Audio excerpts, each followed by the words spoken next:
하나님 말씀 레위기서 19장 1절부터 10절입니다. 우리 교독하는 시간을 갖도록 하겠습니다. 레위기서 19장 1절부터 10절. 여호와께서 모세에게 말씀하여 이르시되 너는 이스라엘 자손의 모중에 말하노라. 너희는 거룩하라. 이는 나 여호와 너희 하나님이 거룩함이니라. 너희 각 사람은 부모를 경외하고 나의 안식일을 지키라. 나는 너희의 하나님 여호와이니라. 너희는 헛된 것들에게로 향하지 말며 너희를 위하여 신상들을 부어 만들지 말라. 나는 너희의 하나님 여호와니라. 너희는 화목 제물을 여호와께 드릴 때에 기쁘게 받으시도록 드리고 그 제물은 드리는 날과 이튿날에 먹고 셋째 날까지 남았거든 불사르라. 셋째 날에 조금이라도 먹으면 가중한 것이 되어 기쁘게 받으심이 되지 못하고 그것을 먹는 자는 여호와의 성물을 더럽힘으로 말미암아 죄를 담당하리니 그가 그의 백성 중에서 끊어지리라. 너희가 너의 땅에서 곡식을 거둘 때에 너는 밭 모퉁이까지 다 거두지 말고 내 떨어진 이삭도 줍지 말며 내 포도원의 열매를 다 따지 말며 내 포도원에 떨어진 열매도 줍지 말고 가난한 사람과 거름인을 위하여 버려두라. 나는 너희의 하나님 여호와이니라. 아멘. 여러분들 지난번에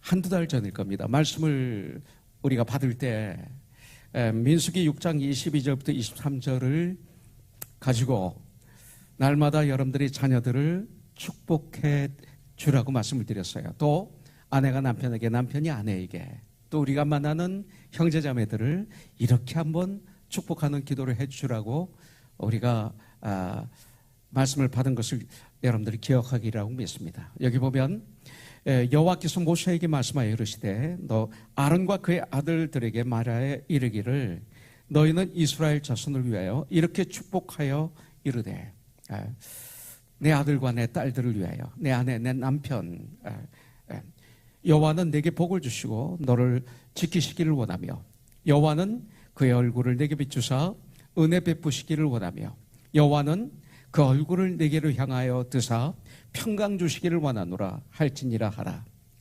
그들은 이같이 내 이름으로 이스라엘 자손에게 축복할지니 너희 아들에게 내 딸에게 너희 가족에게 축복할지니 성도 서로 간에 축복할지니 내가 그들에게 복을 주리라.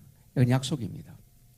여러분들 우리 자녀들이 잘 때 들어가서 이렇게 읽으세요. 암송 오면 기도해 주세요. 축복하세요. 날마다. 그래서 얼마나 큰 재산인지 모릅니다. 오늘 말씀은 어제 큐티의 말씀입니다. 특별히 19장은 십계명 이야기 다 나옵니다. 그래서 19장은 십계명을 풀어놓은 장이다. 이렇게 볼 수가 있습니다. 십계명을 한마디로 얘기하면 뭐예요? 하나님 사랑, 이웃 사랑입니다. 그러니까 하나님을 목숨을 다하여 온 마음을 다하여 성품을 다하여 사랑하고 네 이웃을 내 몸처럼 사랑하라. 이것이 십계명입니다. 십계명을 또 한마디로 얘기하면 거룩하라입니다. 내가 거룩하니 너희도 거룩하라 이 소리입니다. 특별히 오늘은 너희는 거룩하라 이 제목으로 말씀을 받기를 원합니다. 그런데 3절에 보면 너희 각 사람은 부모를 경외하고 나의 안식일을 지키라. 나는 너희의 하나님 여호와이니라. 이렇게 말씀하고 있어요. 나는 너희의 하나님 여호와이니라. 이 말씀을 들을 때 여러분들 지금 밋밋하면 안 돼요.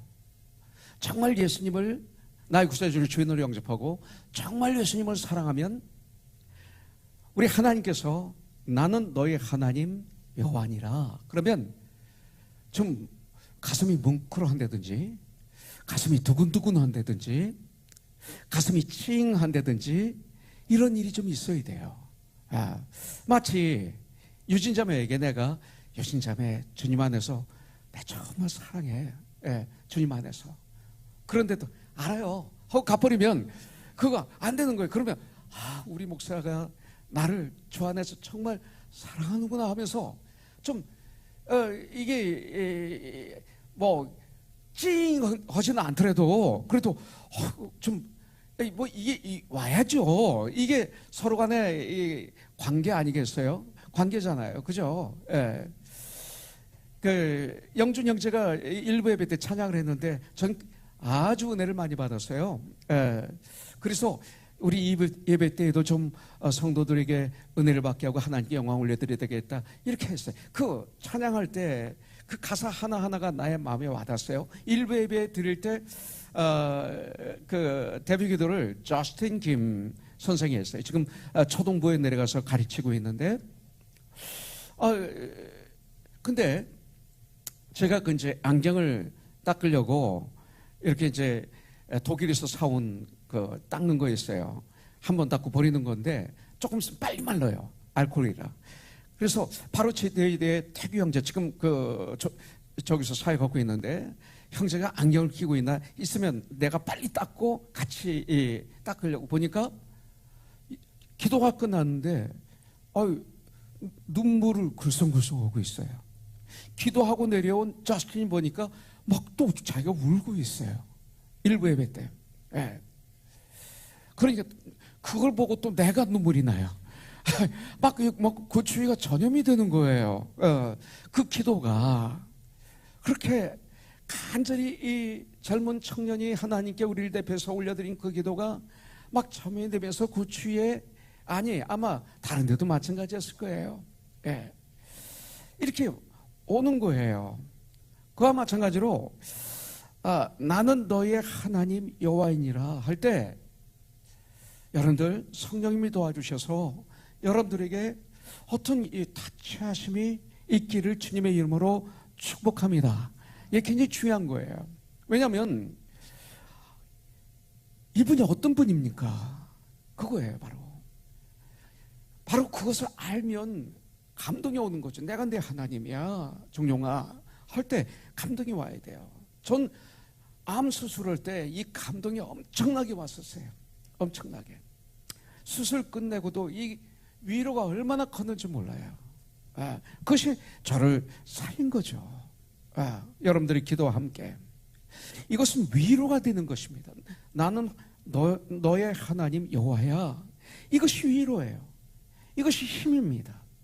왜냐하면 내 하나님이라는 거예요. 내 하나님 나를 택하셨다는 거예요. 그리고 나를 보호하십니다. 그리고 나를 인도해 주시겠다고 하는 거예요. 마치 노예 생활하던 이스라엘 백성들 그 고통의 애굽에서 구원을 내셔서 젖과 꿀이 흐르는 가나안 땅으로 인도해 주셨어요.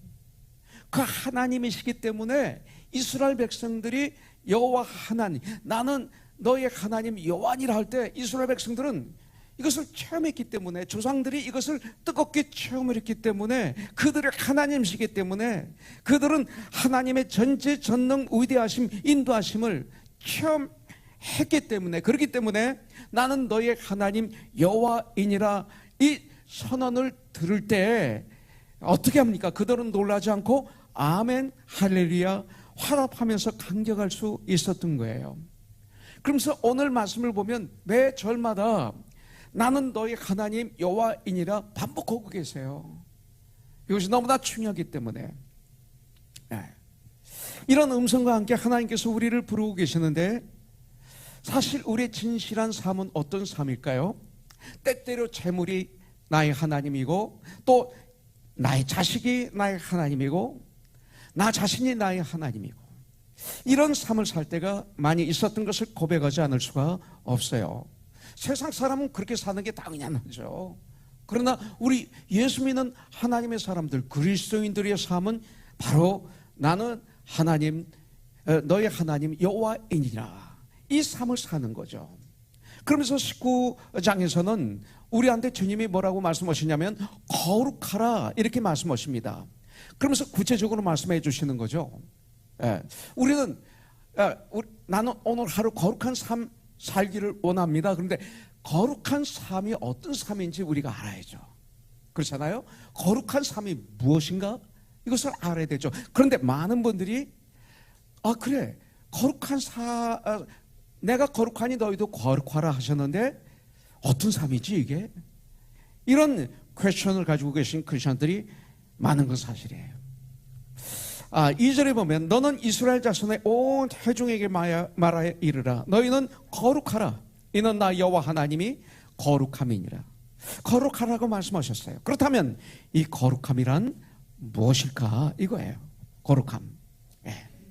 예수를 믿는 모든 그리스도인들에게 주신 말씀이죠. 여기서 보니까 너는 이스라엘 자손의 온 회중에게 말하여 이르라. 그러니까 이스라엘 백성들은 한 명도 빠지지 말고 거룩해야 돼요.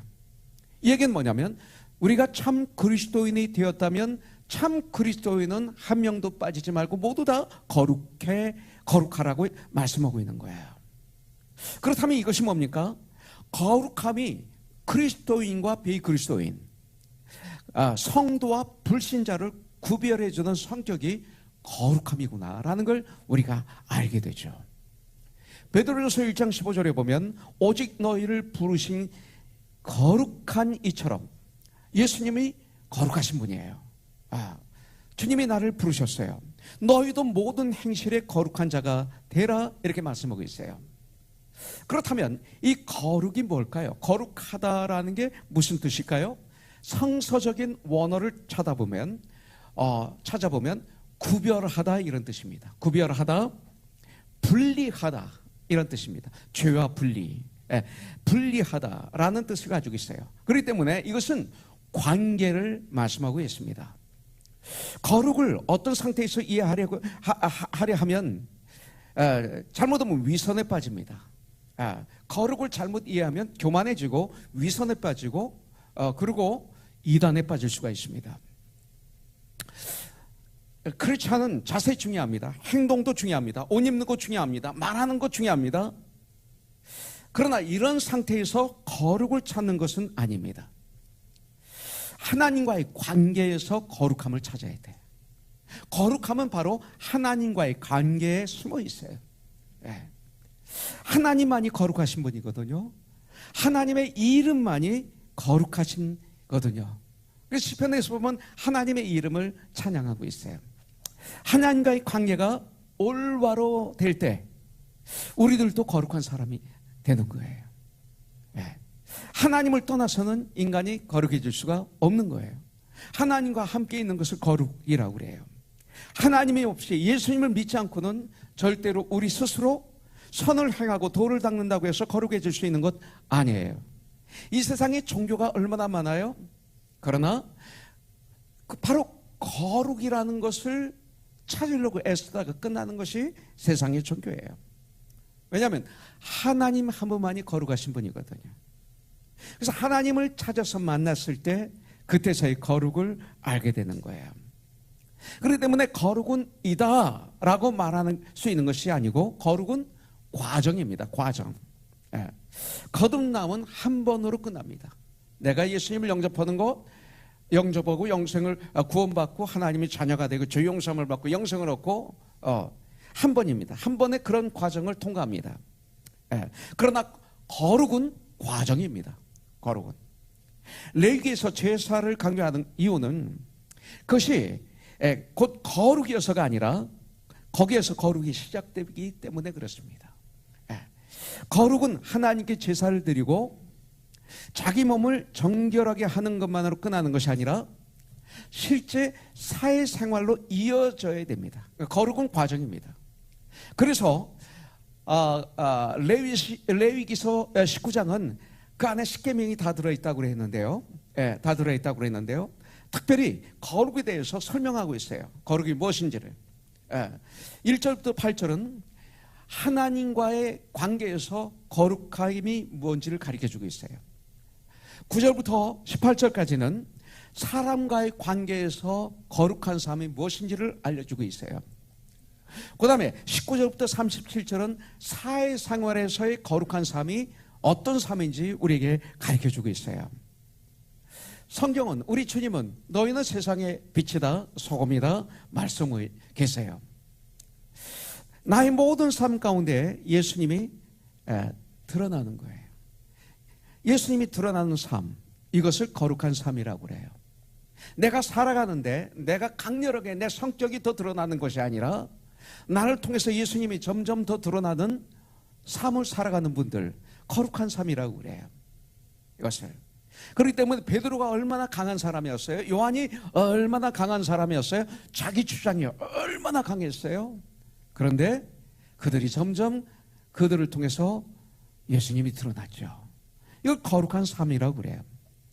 우리가 거룩하게 살면 거룩하게 산 대가로 하나님께서 어떤 보상을 주시는 것이 아니라 거룩 그 자체가 보상이에요. 그 거룩 그 자체가 바로 목표예요. 하나님이 우리에게 죄 용서함을 허락하시고, 그리고 하나님의 자녀가 되게 해주시고 영생을 주시고, 이 자체가 축복이에요. 더 이상 가는 축복이 없어요. 하나님께서 거룩하게 살기를 명령하신 대상은 이스라엘 백성들이에요. 다른 민족이 아니에요. 이스라엘 백성이 아닌 사람들에게는 하나님께서 거룩을 말씀하지 않으셨어요.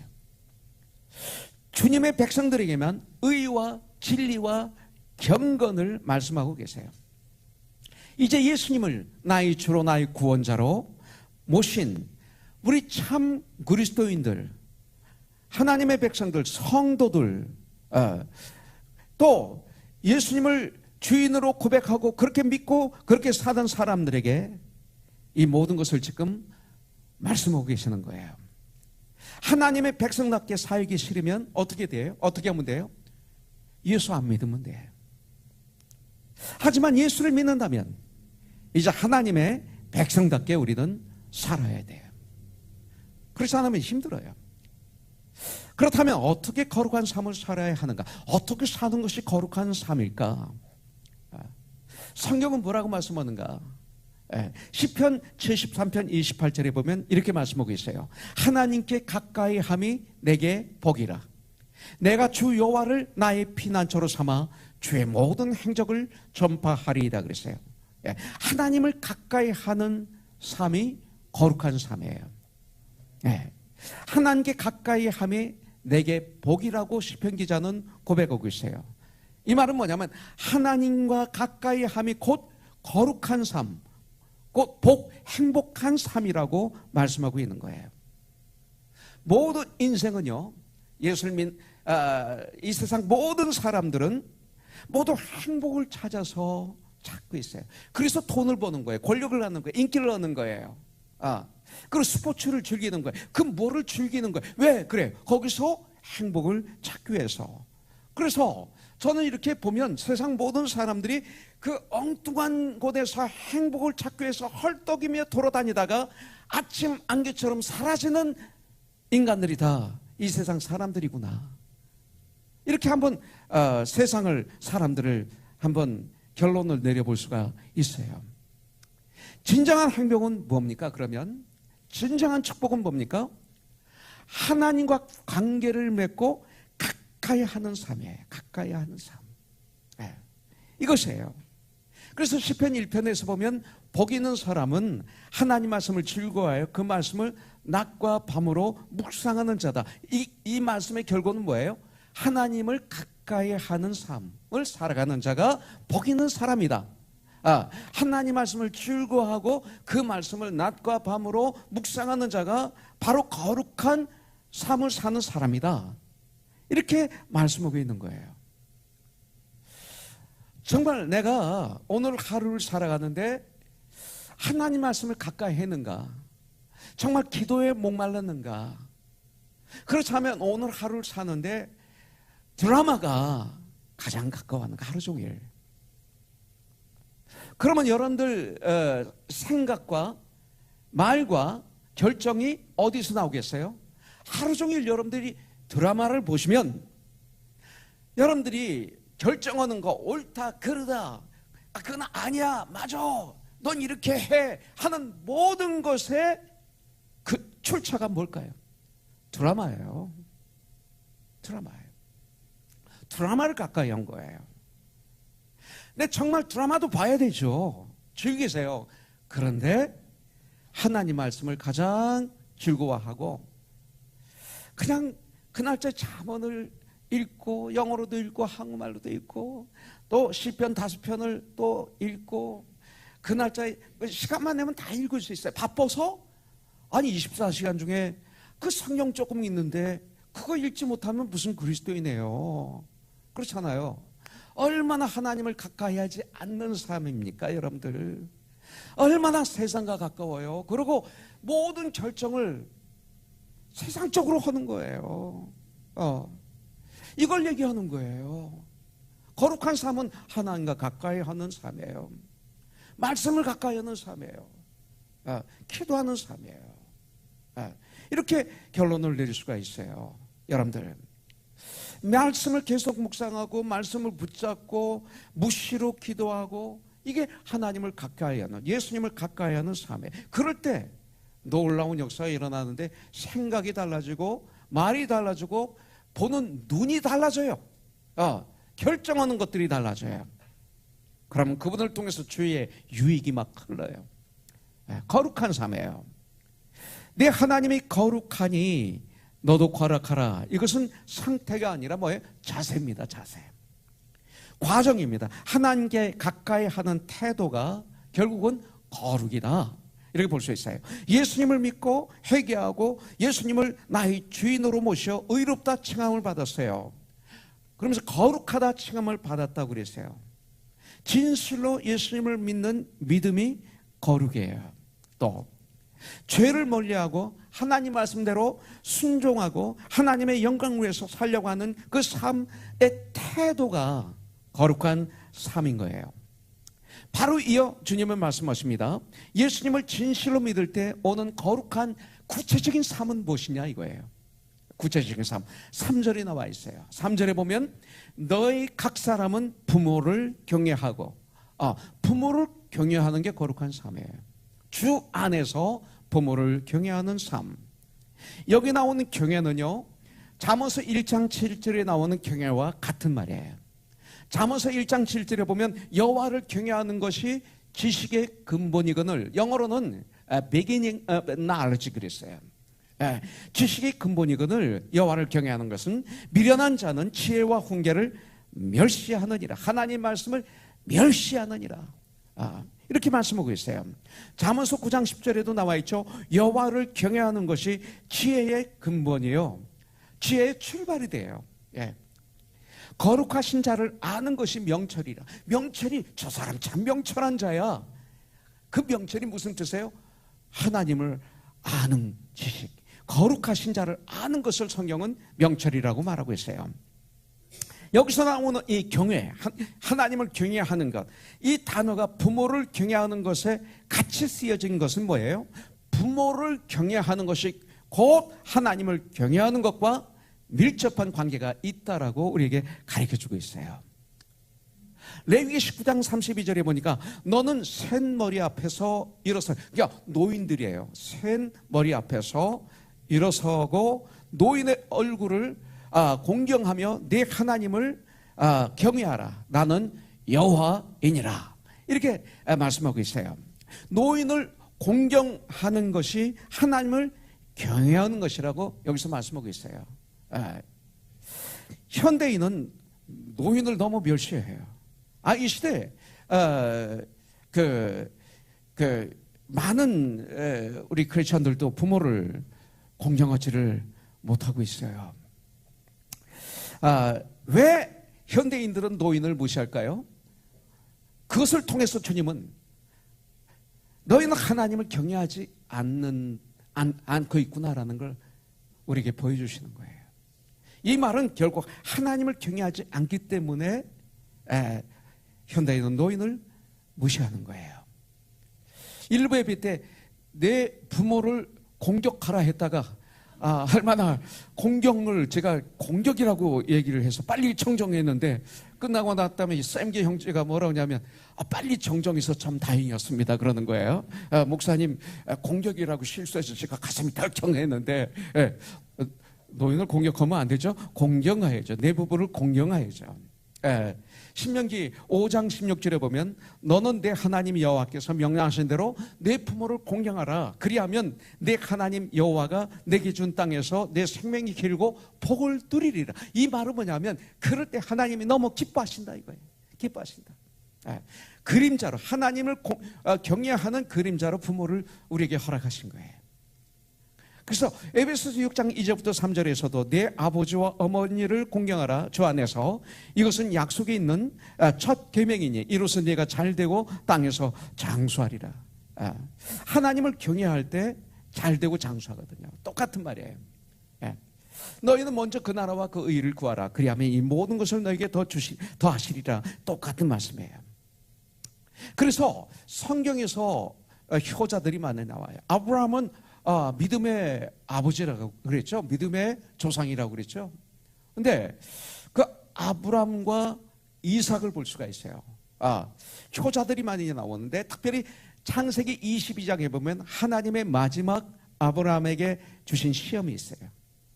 그것이 뭐냐면 이거예요. 1절부터 2절에 보면 그 일 후에 하나님이 아브라함을 시험하시려고 그를 부르시되 아브라함아 하시니 그가 이르되 내가 여기 있나이다. 여호와께서 이르시되 네 아들 네 사랑하는 독자 이삭을 데리고 모리아 땅으로 가서 내가 네게 일러준 한 산, 이것이 모리아 산입니다. 그리고 그 모리아 산은 지금으로 말하면 예루살렘이에요. 그 예루살렘 안에서도 모리아 산은 어디냐면 황금성 그 이슬람 그 성전이 있는데 그 자리를 얘기하는 거예요. 거기서 그를 번제로 드리라 이렇게 명령하셨어요. 대단한 명령이에요. 100살에 낳은 정말 자기 생명보다 귀한 아들이 아브라함에게는 이삭이에요. 근데 그를 모리아 산에서 번제로 잡아서 드리라는 거예요. 그러면 불평, 원망, 하나님 왜 주시고 뺐습니까? 별 얘기 헐레기가 너무 많아요. 그런데 아무 얘기 안 했어요. 두 종과 이삭과 함께 갑니다. 3일 길 정도에서 갑니다. 그리고 모리아산 근방에 가까이 와서 두 종을 떨어뜨리고 그리고 이삭과 함께 6절에 보니까 번제할 나무를 이삭의 등에 지웁니다. 그리고 자기는 불과 칼을 손에 들고 두 사람이 모리아산으로 올라갑니다. 이삭은 그 당시에 10대 후반에 있는 젊은 청년이었습니다. 아브라함은 100살이 훨씬 넘은 정말 노인이었습니다. 그 이삭은 아버지보다 힘이 엄청나게 셉니다. 그래서 아버지를 두 손으로 꼭 붙잡으면 꼼짝 못할 그런 나이였습니다. 재물이 어디 있습니까? 물어볼 때 이삭이 바로 네가 재물이다 할 때 그는 거기에 순종했다는 거예요. 이거예요. 9절에 보니까 하나님이 그에게 알려주신 곳에 이른지라 이 아브라함이 그곳에 제단을 쌓고 나무를 벌려놓고 그의 아들 이삭을 결박하여 제단 나무에 놓고 이렇게 말하고 있어요. 이삭을 결박하여 제단 나무에 놓고 아마 아브라함이 아들 이삭을 잡아서 제단에 놓은 것이 아니라 아브라함이 제단을 쌓을 때 나무를 제단 위에 벌려놓을 때 이삭도 같이 제단을 쌓고 이 나무를 같이 벌려놓았을 거예요. 그런 후 이삭은 아버지가 결박할 때 순종한 거예요. 그리고 제단 위에 올라가라 그러니까 올라갔을 거예요. 왜냐하면 얼마나 무거워요. 그러니까 죽으러 제단 위에 올라간 거예요. 자, 이 장면을 우리가 한번 연상을 한다면요, 한번 그림을 그려보고 영화 같은 드라마 같은 그림으로 우리가 본다면 아버지의 순종과 이삭 아들의 순종이 막 어울려 있는 모습을 보게 돼요. 하나님에 대한 아브라함의 순종과 아버지 아브라함에 대한 이삭의 순종이 막 어울려져요. 그러니까 하나님께 순종하는 삶, 결국 아버지 아브라함에게 순종하는 것이 하나님께 순종하는 삶이다. 여기서 이걸 가르쳐주고 있는 거예요. 굉장히 중요한 거예요. 그래서 이것이 어울려져서 막 천국을 이루고 있는 거예요. 그 자리가. 영의 눈을 뜨고 보면 이 장면이 어디 이런 말씀이 있어, 어떻게 이럴 수가 있어 할지 모르지만 영의 눈을 뜨고 보면 이것처럼 아름다운 장면이 없어요. 아름 장면이. 여러분들, 세상의 최상의 아름다움을 보여주고 있는 장 중에 하나가 창세기 22장이에요. 말씀에 순종하는 것이 하나님께 가까이 하는 삶, 곧 거룩한 삶이구나 라는 걸 우리에게 가르쳐 주는 거예요. 내 부모를 공경하라, 내 부모를 경외하라, 내 부모에게 순종하라. 이것을 행하는 것이 내 자신의 삶을 거룩하게 사는 것이다. 이것이 바로 하나님을 경외하는 것이다. 우리에게 알려주고 있어요. 자, 두 번째, 거룩한 삶. 3절이 계속해서 이어보면 너희 각 사람은 부모를 경외하고 나의 안식일을 지키라. 그 다음에 나오죠. 나는 너희의 하나님 여호와이니라. 네. 두 번째, 안식일 곧 주일을 올바로 지키는 것이 거룩이에요. 거룩하게 지키라 이 뜻이, 올바로 안식일답게 지키면 그게 거룩이에요. 그래서 거룩한 안식일이라고 하는 거예요. 우리는 거룩하게 올바로 지키지 않으면서 거룩한 안식일이라고 그래요. 많이들 안식 후 첫날, 주님이 부활하신 날, 우리들은 이렇게 여기 모여서 예배를 드려요. 네. 예배가 여러분들 우리의 삶의 가장 중심에 있도록 최선을 다해야 돼요. 이게 거룩한 삶이에요. 네. 전심으로 드려야 돼요. 이 예배가 일주일의 삶 중에 중심이에요. 이 예배가 한 주일의 출발이 되고, 예배가 한 주일의 중심이 되어야 되고, 이 예배가 한 주의 마무리가 되는 삶을 살아야 돼요. 이게 거룩한 삶이에요. 이 삶을 살아야 돼요. 여러분들, 또한 삶의 예배가 되어야 돼요. 그렇게 예배를 드리고 세상을 나가면 삶이 예배가 되어야 돼요. 로마서 12장 1절에 보면 그러므로 형제들아 내가 하나님의 모든 자비하심으로 너희를 권하노니 너희 몸을 하나님이 기뻐하시는 거룩한 산 제물로 드리라. 이는 너희가 드릴 영적 예배니라 그랬어요. 네. 자, 그러면 산 제사로 내 몸을 드리는 예배는 어떤 예배일까? 그것을 로마서 6장 13절에서 설명하고 있어요. 또한 너희 지체를 불의의 무기로 죄에게 내주지 말고 오직 너희 자신을 죽은 자 가운데서 다시 살아난 자 같이 하나님께 드리며 너희 지체를 의의 무기로 하나님께 드리라. 이렇게 말하고 있어요. 우리는 죄에서 승리할 수 있다는 것을 믿어야 돼요. 우리가 죄에서 승리할 수 있어요. 예수의 이름으로, 예수님의 도우심으로. 이것이 크리스천이에요. 우리가 죄 지을 유혹을 느낄 때마다, 여러분들 죄의 유혹을 느낄 때마다 우리가 죄를 이길 수 있는 유일한 방법은 나 자신을 죽은 자로 여기는 연습을 하는 거예요. 나 자신은 죽은 거예요. 예수님이 십자가에 죽으실 때 나도 믿음으로 동일하게 나의 모든 죄는 십자가에서 장사 지낸 바 된 것입니다. 여러분들, 죽은 자는 더 이상 죄에 반응하지 않습니다. 시체가 미워할 수 있습니까? 시체가 시기할 수 있습니까? 시체가 화낼 수 있습니까? 시체가 질투할 수 있습니까? 안 해요. 그래서 죄 지을 일이 생기면 나는 죽었다 하고 죽은 나를 그려봐야 돼요. 이것을 한마디로 얘기하면 사도 바울은 But I Christ 이렇게 얘기했어요. But I in Christ.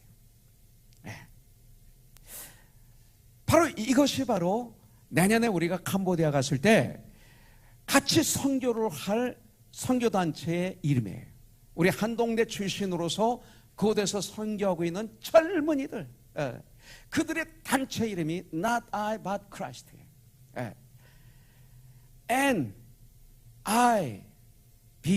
NIBC. 바로 이거죠. 이것이 바로 Not I but Christ. 이것이 유혹이 올 때마다, 죄와 싸울 때마다 생각해야 될 것이 내가 아니고 but 그리스도이다. 이걸 해야 돼요. 밤에 잠을 자야 그 다음날 힘차게 건강하게 일할 수 있어요. 제가 지난 화요일날 12번째 배에다 주사를 맞았어요. 얼마나 아픈죠. 그 전에 아픈 것보다 더 아팠어요. 면역력이 자꾸 떨어지는 모양이에요. 그래가지고 얼마나 아픈죠. 근데 주사를 맞기 전에 그 피를 빼고 난 다음에 검사를 했어요. 그다음에 간호사 의사를 만나서 얘기하는데 이분이 뭐라고 얘기했냐면 도구 장로님 계신가요? 뭐라고 얘기했냐면 그동안 이것을 너무 힘들어서 포기한 분들이 3분의 1 내지 반 정도가 포기한 모양이에요. 아니 그동안 1년 동안 얘기하지 않다가 마지막 끝날 때 얘기하는 거예요. 끝날 때. 그 얘기를 들으니까 이게 아픈 게 사실 정상이었구나. 이게 다 참아야 되는 게 아니었구나. 이렇게 포기한 사람들이 많구나. 그 연구 실험 대상으로 이렇게 몇 사람이 했는데, 그러면 약이 힘들어서 포기했고 주사가 너무 힘들어서 포기한 사람들이 많은데, 당신 정말 잘했다고 아주 저에게 인커리지를 했어요. 그래서 힘차게 주사를 맞았는데, 이거 막 정말 하늘이 노래지는 거예요. 수요일 날 저녁이 가까웠는데 철엄마가 철아빠 집에 그냥 가 홍성표 전사 시키고. 근데 안 되겠어요. 그래도 그냥 해줘. 그래서 예배를 인도했어요. 참 보람이 있었어요. 힘차게 예배를 인도할 수가 있었어요. 그래서 목요일 날은 하루 종일 끙끙 앓고, 금요일 날 이머전시 일들이 몇 가지가 있었어요. 한국에서 손님이 오고, 그래서 뭐 이 일은 꼭 해야 되는 일들이라 몇 가지를 하고, 저녁에 이제 빨리 토요 새벽 예배를 준비하기 위해서 이제 집에 가야 되겠다 그랬더니 또 철엄마가 철아빠 내일 새벽 예배는 홍성표 전도사에게 얘기하고 집에 가서 자 그러는 거예요. 토요일 날 새벽 예배 인도하려면 거진 밤을 새야 돼요. 아무래도 또 성경을 읽고 또 묵상하다 보면 12시쯤 돼요. 그러면 뭐 몇 시간 눈도 못 붙이는데 그냥 화장실 왔다 갔다 하다 보면 거진 새게 되는 거죠. 그래서 지난 금요일 날 저녁엔 제 아내 말을 들었죠. 그래서 집에 갔는데 하나님께서 단잠을 주시는 거예요. 그냥 죽었어요. 그냥 푹 자고 어제 아침에 일어났더니 얼마나 개운한지 몸이, 아픈 것도 많이 가라앉고 얼마나 좋은지. 잠을 자야 인간은 사는구나. 잠을 알맞게 자야 사는구나. 잠이라는 것을 죽음이라고 표현할 수, 죽어야 사는구나. 죽어야 사는구나. 잠 자는 거 죽은 거죠. 인간은 죽어야 살게 돼 있구나. 내가 안 죽으면 못 사는구나. 이런 걸 난 자꾸 이게 연결해서 보는 거죠. 죄에 대해서 죽어야 내가 의에 대해서 살고, 막 이렇게 막 혼자 어제 좋아가지고 막 그러는 거예요. 너무 상쾌하고 좋은데 잠을 자고 나니까 오랜만에 죽어야 사는구나. 내가 죽어야 사는구나. 내 옛사람이 죽어야 새사람이 사는구나. 내가 죄에 대해서 죽어야 의에 대해서 사는구나. 내 자아가 죽어야 내 안에 거룩한 예수님이 드러나는구나. 이것이 바로 죄를 이기는 비결이구나. 죄를 향해서는 끊임없이 죽어야 되는구나. 죄에 대해서 너 하는 것을 끊임없이 배워야 되겠구나. 그리고 하나님을 향해서는 무조건 예스 하는 것을 배워야 되는구나. 그 잠 하나 가지고 얼마나 제가 혼자 은혜 받고 웃고 그랬는지 모르겠습니다. 잠 하나 가지고 죽어야 사는구나.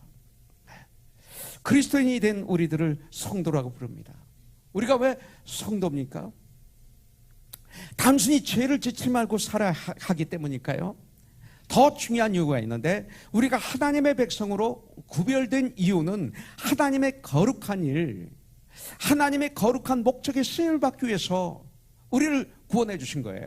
구원받고 이 땅을 살아갈 때 목적이 있는 거예요. 이제 구원받은 하나님의 사람들은 이 땅을 살아가는데 하나님의 일을 해야 돼요. 목적이 있어요. 예. 그 전도하는 일, 구제하는 일, 사랑하는 일, 많은 일이 있지만 그 목적 중에 가장 중요한 게 예배예요. 예배. 믿는 자들의 예배는 너무 중요해요. 이 예배는 영원히 앞으로 천국에서 살아야 되는데 그 천국에서 사는 연습이 예배예요. 그렇기 때문에 이 예배는 전도보다도 어느 면으로 더 중요해요. 예배 드리지 않는 전도, 예배 드리지 않는 구제는 나는 불행해지고 다른 사람을 축복하는 거나 마찬가지예요. 내가 축복받고 다른 사람도 축복받게 해야 돼요. 그러나 이 예배는 예배 시간 1시간 반만 드려지는 예배만 진정한 예배가 아니라 동시에 나의 삶이 또 예배가 돼야 돼요. 그러므로 예배는 축도와 함께 끝나는 것이 아니에요. 축도는 예배 한 주간의 출발이에요. 성경은 몸으로 하나님이 기뻐하시는 산제사를 드리라고 명령하고 있어요. 그것이 참된 영적인 예배인 거예요. 전도하고 가르치는 일, 몸으로 봉사하는 일, 여기에 자신을 한번 드려보세요. 여러분들, 나의 삶의 현장에서 쓰임받는 기쁨 여러분들 아세요? 그 보람 아세요? 네. 1부 예배 때 저스틴이 그 페루 단기 선교를 다녀왔어요. 지금 직장에 나가요. 네. 근데 직장을 휴가를 내고 갔다 왔어요. 근데 페루, 아까 물어봤어요. 페루 단기 선교 어땠어? 그랬더니 갑자기 확 웃으면서 좋았어요. 김현욱 장로에게도 물어봤어요. 너무 좋았어요. 얼굴이 달라요. 이영복 장로에게 물어봤어요. 너무 좋았어요. 네. 저 1부 예배 섬기고 지금 2부 예배에 카메라 섬기는 우리 선영자매가 오지 못해서 또 안병규 형제가 지금 이러기 때문에 우리 조성준 형제 지금 뒤에서 섬겨주고 있어요. 그 딸 예지가 작년에 단기 선교를 다녀왔어요. 가기 전엔 뭐 안 간다 간다 그러면서 아빠하고 싸우고 뭐 좀 그랬죠. 조금 그랬죠. 네. 그런데 지난 주일날 캄보디아, 베트남 단기 선교를 가기를 원하는 사람은 학생과 부모가 함께 참여해 주세요. 그래서 참여했는데 앞에 나와서 얘기하는데 막 예지가 이러는 거예요. 이건 나는 어디서 봤느냐면 TV에서 봤어요. 골프 선수들이 이 골프 공을 쳤을 때 이게 그 구멍에 퍽 들어갔을 때 홀 인원 했을 때 하는 거 봤어요. 너무 좋으니까. 그렇지 않으면 뭐 2번에 들어가나요? 세 번에 들어가면 됩니까? 집사님? 1, 2, 3번에 들어가면 잘하는 건가요? 2번에 들어가면 2번에 들어가는 걸 뭐라고 그러죠? 예? 골퍼들 얘기 좀 해주세요. 예. 2번에 들어가는 걸 뭐라고 그래요? 정학경제? 예? 버디. 버디. 잘하시네. 그 다음에 1번에 들어가는 걸 홀인원. 그 다음에 3번에 들어가는 거? 예? 하여튼 그런 거 있어요. 하여튼 그런 거 있는데 그런 거 할 때마다 최경주 형제 따라가다 보니까 배웠어요. 최경주 형제 여기 오시면 가야 되잖아요. 전 그때가 고민이야. 고문. 예. 골프를 모르니까 그 따라다니는데 얼마나 힘든지 하루 종일. 그리고 들어가는데 복잡해 너무나. 그래서 저에겐 아주 힘들어요. 사랑하니까 가는데. 예. 그러다가 골프가 이런 거구나 알게 된 게 하루는 최경주 형제 시험에 그 시합에 유소연 자매하고 같이 유소연 자매가 저를 데리고 갔어요. 그러면서 유소연 자매가 처음부터 끝까지 나를 데리고 다니면서 그걸 설명해 주는 거예요. 전체를. 그런데 그래 그러다 보니까 요새 제가 골프를 칠 마음이 좀 생겼어요. 그 재밌는 것 같아 보니까. 그럼 나이도 됐고 이제는. 어쨌든 간에 아직은 제가 골프를 몰라요. 그러나 가보니까 뭐 할 때마다 골퍼들이 그런데 예지는 단기 선교를 그렇게 하더라고요. 아직 가지도 않았는데 아직 신청하기 직전인데도 이러면서 너무 행복해하는 거예요. 그러면서 행복하게 아빠의 손을 잡고 집으로 돌아가는 예수의 모습을 제가 봤어요. 행복이 어디 있을까? 행복이, 여러분들, 이게 행복이 아닐까?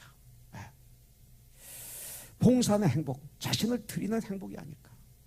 그렇게 시간을 드리고 물질을 드리고 몸을 드리고 정말 희생을 드렸는데 그렇게 행복해하는 그들의 모습을 봅니다. 행복은 여기에 있어요.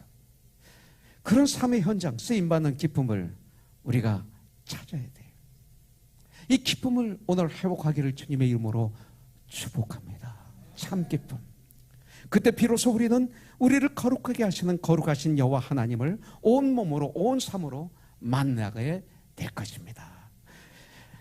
우리들의 입술과 혀가 하나님을 찬양하는 일, 이웃을 세우는 일에 아름답게 사용되기를 원합니다. 나의 입술이, 나의 혀가 하나님을 찬양하는 일에 사용하세요. 이웃을 세워주는 일에 사용하세요. 격려하시고 힘을 주시고 위로하시고 칭찬하시고 이런 일로 아름답게 사용하세요. 이웃을 낙심시키고 중상모략하고 시기하는 일에 내 입술이 쓰임받지 않도록 여러분들 전쟁하세요. 이웃을, 이게 거룩한 삶이에요. 이웃을 낙심시키고 중상하고 시기하는 그런 삶은 정말 불행한 삶이에요. 항상 말하기 전에 먼저 주님이라면 이때 어떻게 말씀하셨을까? 한번 잠깐 생각해 보세요. 성경에는 뭐라고 말씀하시는가? 잠깐 생각해 보세요. 그렇기 때문에 항상 말하실 때 죽시 말하지 마시고 3초 늦게 대답하는 습관을 우리 같이 훈련해요. 그 3초 동안에 주님이라면 어떻게 말씀하셨을까? 성경에 뭐라고 말씀하실까? 이건 1초도 안 걸려요. 그러면서 말하는 훈련으로 우리가 한번 해보세요. 놀라운 역사가 일어날 거예요. 이게 거룩한 삶이에요. 나의 손과 발이 이웃을 섬기고 복음을 전하는 일로 쓰여지기를 원해요. 우리의 머리와 우리의 생각, 입술과 혀, 손과 발, 그 모든 지체를 하나님께 한번 드려보세요. 그러면요, 내가 살고 가정이 살고 내 주위가 살아요. 그게 그런 거예요. 우리가 26년 되었지만 우리 교회는 아직 가정생활 세미나를 해본 적이 없어요. 지금 어려움을 겪고 있는 가정이 하나가 있지만 이혼한 가정이 없어요. 참 희한해요. 저희 교회가 없어요. 나가서 이혼하신 분들이 있어요. 이혼하기 위해서 나가신 분들이 한두 가정이 있어요. 오히려 이혼했다가 합친 가정이 있어요. 우리 교회에서. 이게 뭐예요? 거룩한 삶이에요. 이게 축복이에요. 아니, 어떻게 교회에서 이런 일이 있을 수 있을까요? 요새는 이혼이 뭐 대반사인데, 어떤 교회는 50%인데, 거룩한 삶이에요. 이것이 승리하는 삶이에요. 이것이 거룩한 삶이에요. 이것이 산제사의 삶이에요. 무엇보다도 예배를 놓치지 마세요. 예배가 가장 중요해요. 근데 이 시대 예배가 우리의 입맛에 맞게끔 자꾸 만들어요. 제가 자주 하는 얘기지만 이 시대 많은 교회들이 하나님이 기뻐하시는 예배를 우리가 계속 맞추어 드려서 드리는 게 아니라 점점 내 감정을 흡족하게 하는 예배, 하나님이 아니라 내가 싫으면 자꾸 예배를 바꿔요. 나에게 맞게끔 예배를 바꿔요. 그래서 시간도 내가 원하는 시간, 하나님이 원하는 시간이 아니에요. 찬송도, 기도도, 말씀도 우리가 원하는 시간. 여러분들, 이거예요. 참 이상하죠. 드라마는 1시간, 2시간, 3시간 봐도 계속 또 보고 싶잖아요. 솔직히. 왜 우리는 말씀이 그렇지 않을까요? 언제부터 말씀이 25분으로 이 시대 모든 많은 교회들이 왜 25분으로 바뀌어졌을까요? 몇십 년 만에. 어떻게 이렇게 됐을까요? 이게 누구의 장난일까요? 왜 여기에 많은 교회들은, 아니 거기의 교회는 이것이 옳다라고 그냥 가고 있을까요? 예배가 가장 중요한데 왜 말씀이 깨졌을까요? 이미 깨진 거예요. 그 부르시는 기도가 많이 사라지고 말았어요.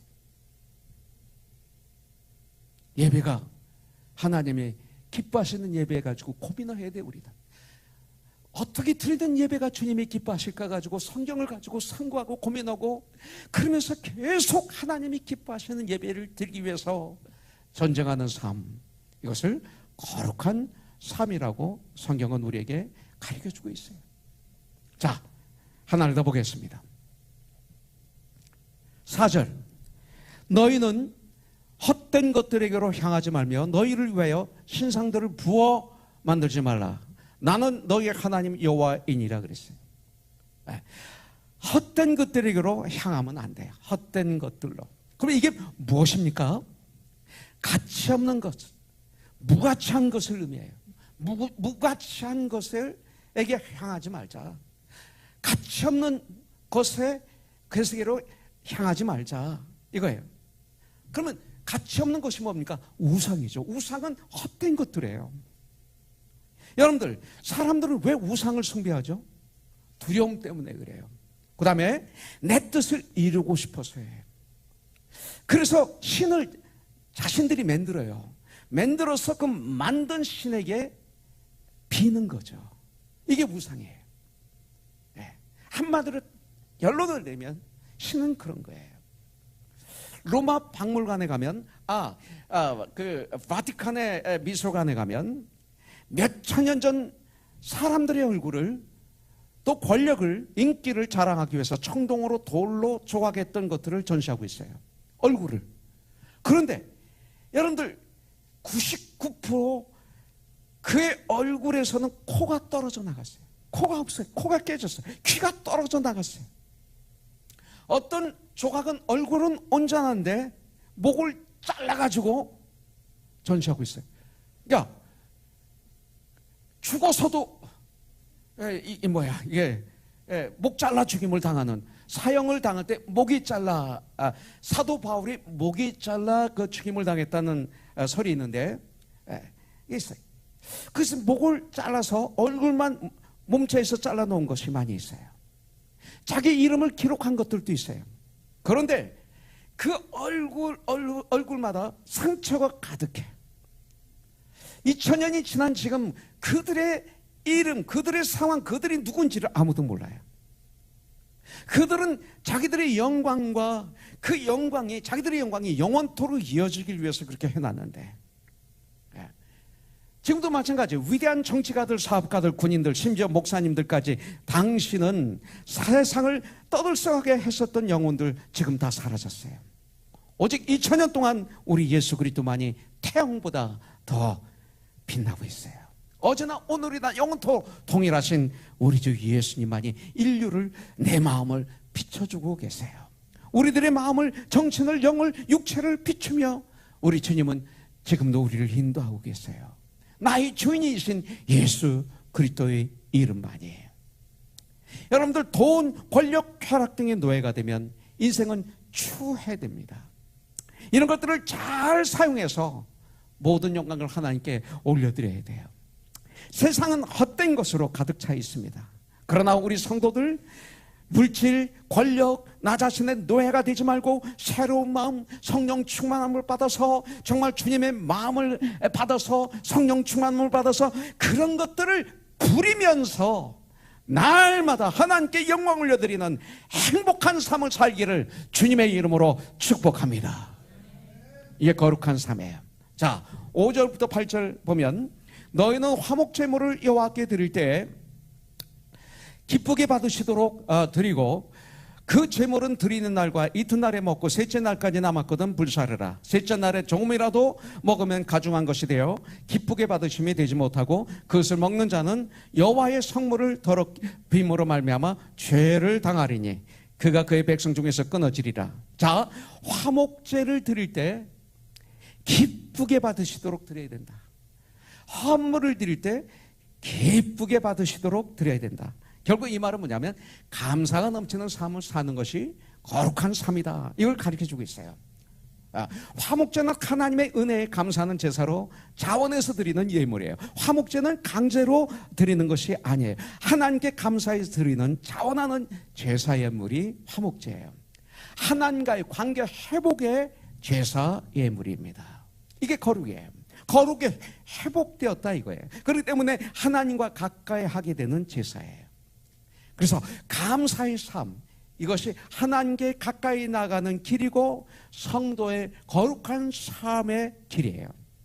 많이 가졌다 적게 가졌다 이것이 중요한 것이 아니라 정말 감사로 하나님께 많이 드렸다 적게 드렸다 이게 중요한 것이 아니라 정말로 하나님께 감사로 드리는 제사, 그런 생활, 이것이 우리에게 거룩한 삶이라고 그래요.